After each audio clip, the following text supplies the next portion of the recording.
Welcome to your Beaufort County News Headlines. I'm Matt Golden and here are your top stories.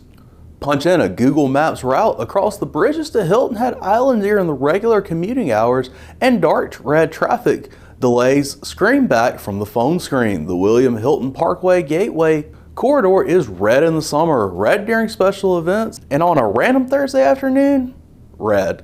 Maybe it's easier to delete the search, forget about being in bumper-to-bumper traffic, and nix the island trip altogether. It's a decision that many Hilton Head Island workers have made in years past, combined with a workforce housing shortage to force stores to close, restaurants to have longer wait times, and shops to limit hours.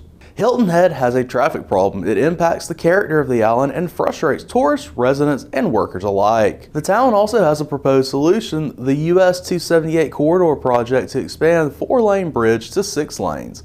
The holdup is the project's last mile once cars get off the bridge within Hilton Head town limits. The South Carolina Department of Transportation needs approval, called municipal consent, to move forward. However, the town won't approve the plan until they're satisfied with an independent study analyzing different options, including the option Beaufort County and SCDOT have planned. This week is the RBC Heritage Golf Tournament. Tourists are already heading to Hilton Head Island ahead of the official opening on Tuesday. The island is already seeing a lot of extra foot traffic, something folks with the Chamber of Commerce tell WTOC businesses have been preparing for months. With thousands of people expected to hit the island in the coming days, it's no secret that local business will be reaping the benefits.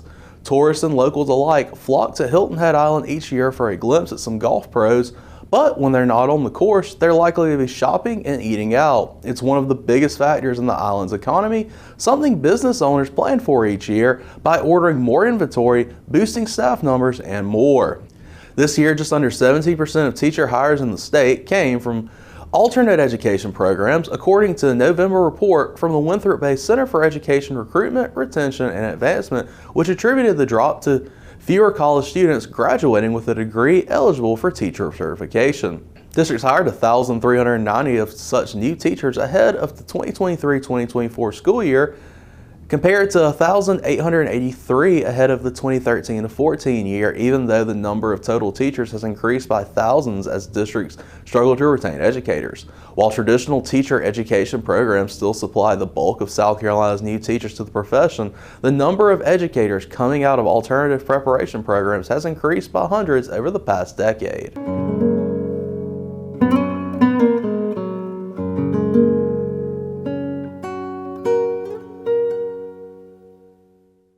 Hello Beaufort County and welcome to the April 16th News Headlines. I'm Keighla Pope. Buying a home got more expensive in South Carolina overall during the first 3 months of the year. The median price of homes in South Carolina was $330,000 in the first quarter of 2024, a 6.5% jump compared to the same period last year, according to the latest data from South Carolina Realtors. March alone had a median home price of 5.7% year over year. Of all the state housing markets listed by South Carolina Realtors, the Western Upstate had the largest median price increase during the first quarter at 13.4%. The Hilton Head area was the most expensive, with a median price of $528,753. Even by South Carolina standards, the billion-dollar scandals in 2 state agencies beggar belief. At the very least, these appalling government blunders argue for the state comptroller general and state treasurer to be appointed by the governor, not elected. These 2 top financial officials should be professionals, not politicians. The latest chapter in this saga involves $1.8 billion in taxpayer dollars that has been sitting in a bank account for at least 5 years, according to a report by the Gazette's Jessica Holdman. The kicker is that the State Treasury Secretary, Curtis Loftus, does not know where the money was supposed to go. That's all the headlines we have for you today. If you want information on these stories, you can check out the sources here on your screen.